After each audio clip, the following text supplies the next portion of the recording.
सुमिरत ही अहि डस्यो बारधि लाग्यो तीर सचान। कितना दयालु, कितना कौतुकी श्री कृष्ण है। अपने भक्तों के संकट को एक क्षण में दूर करते हैं, एक क्षण में। वो लोग जीवन भर कष्ट पाते हैं जिनको यकीन नहीं है भगवान पर, विश्वास नहीं, और जिनको विश्वास नहीं है वो सुखी नहीं।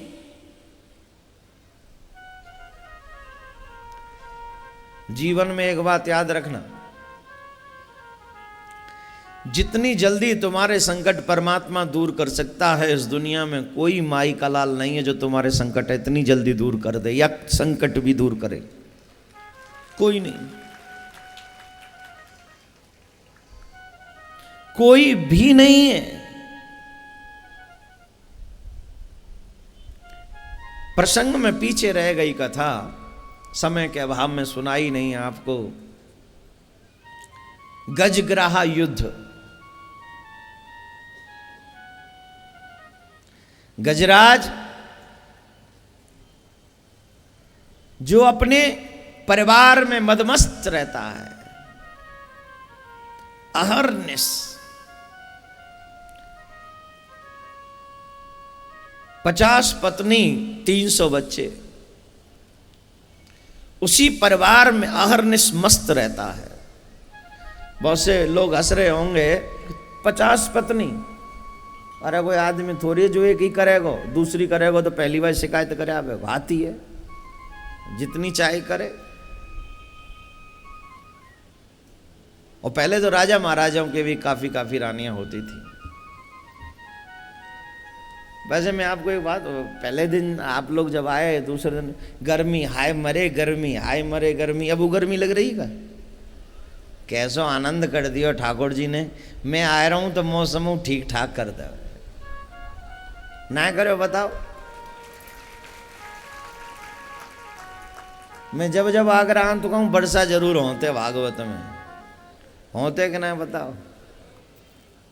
ये प्रमाण ना है, ये भागवत को अप्रैल में कब होती होगी? यहाँ तो कड़ाके की गर्मी पड़ते है महाराज, अप्रैल में मेव कहाँ से आयो? पर पतो ना है, चो यकीन ना हो तो फिर मैं तो कहूँगा इन्हें बंद कर दो पंखा ने, जी टेंशन सी दे रहे हैं अलगी सी। वो ना तुम्हें दे रहे, मेरे ऊपर थोड़ी लग रहा है। ने कहूँ ते आवाज हो तो कहा झट तुम्हें देख भी लग जाओ तो कहा है रहो, जरूरत है इनकी, है या ना है? मैं तो चाह रहा हूं कि बंद है जाए हवा, ठाकुर जी दे ही रहो अपनो आनंद आ रहा। परमात्मा सर्वेश्वर श्री कृष्ण पर जिनको यकीन नहीं है वो जिंदगी भर दुख पाते, और जिनको यकीन है वो कभी दुख नहीं पाते। चमत्कार सिर्फ परमात्मा कर सकता है, दुनिया में कोई नहीं कर सकता। वो गजराज अपने परिवार में मस्त रहता है, अपने परिवार के पालने पोसने में पूरा दिन निकाल देता है। पूरा एक दिन की बात, अपने परिवार के साथ वो भ्रमण कर रहा था। उसी समय उसकी पत्नियां बोली, बच्चे बोले महाराज प्यास लग रही है। तो त्रिकूट गिर पे पहुंचे, उस सरोवर में जल पीने लगे, लेकिन जल कम पिया, जल बिहार ज्यादा होने लगा।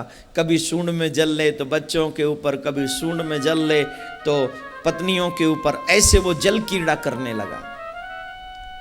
मर्यादा है, धार्मिक नदी में जाओ, साबुन शैम्पू कुछ मत लगाओ, वस्त्र मत धो। जल को अपवित्र करना भी अपराध है। ये वरुण देव का राज्य है, यहां पर जल में वरुण देव का राज्य चलता है। जल में कभी भी, जैसे नदियां होती धार्मिक, गंगा जमुना नर्मदा सरयू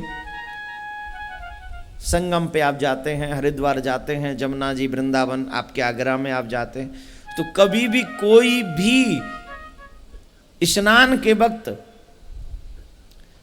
साबुन यूज न करे, वस्त्र न धोए, उसको अपवित्र न करे।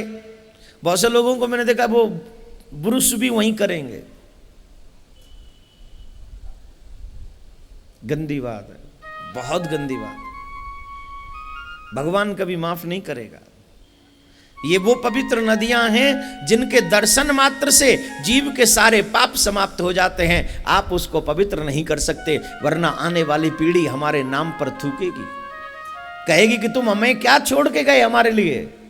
नदियां भी नहीं छोड़ के गए जिनका दर्शन करके जैसे आप तर जाते हो वैसे हम भी तर जाते। ये सिर्फ कथा सुनने की बात नहीं है साहब। बहुत से लोग कहते हैं ठाकुर जी कथा कम कहते हैं, तो काकू कथा सुन सुन के आज तक सुधरेगा तुम? कथा सुन सुन के सुधर जाओ तो कलते ही एक एक शब्द कथा में तो कहूंगो, और फिर कबो इत वित्त को कोई दृष्टांत भी ना सुनाऊं। बोलो,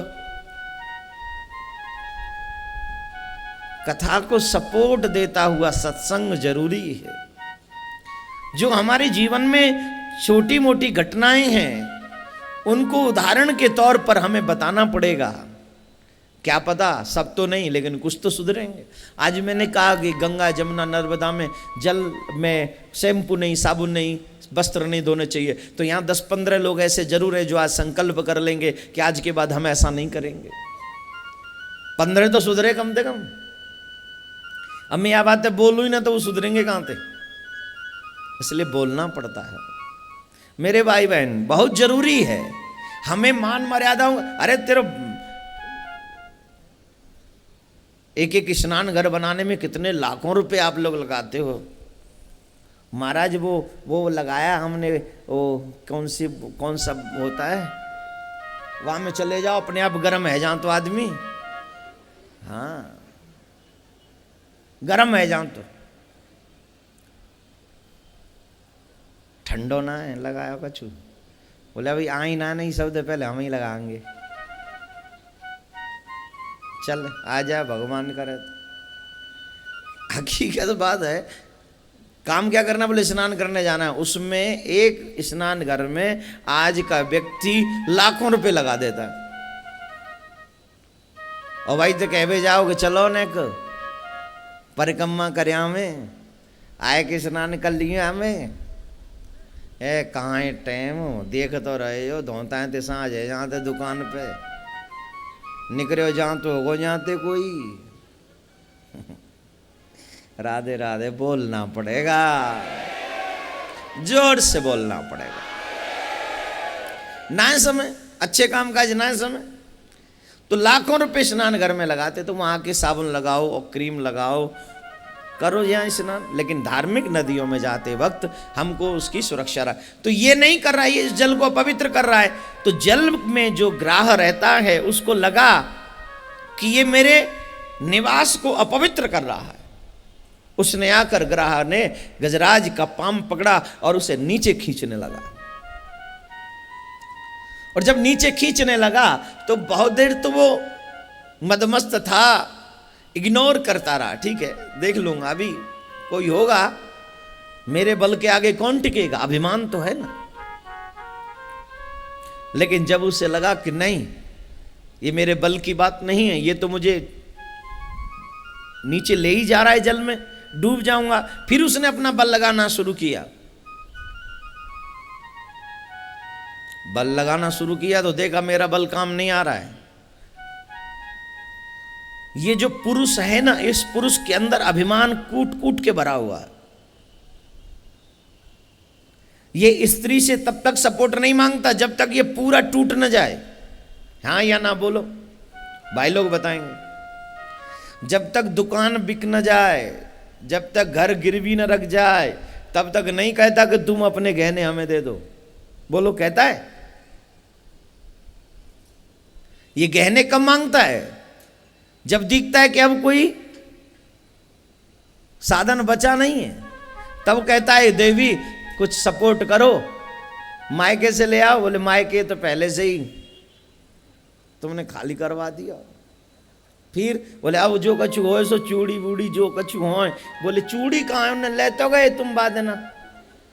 जो कह रहे दुकान पे नई डिजाइन आई है भाई बना के दे दूंगो, नई आई ना पुरानी। अरे हम बे तो कछु और बचो है, अब तो कछु ना बचो, जी बचो एक पत्ता सो जा ले तो। हाँ चल जब बोला कब, जब इंसान चारों तरफ से टूट जाता है तब स्त्री की सहायता मांगता है।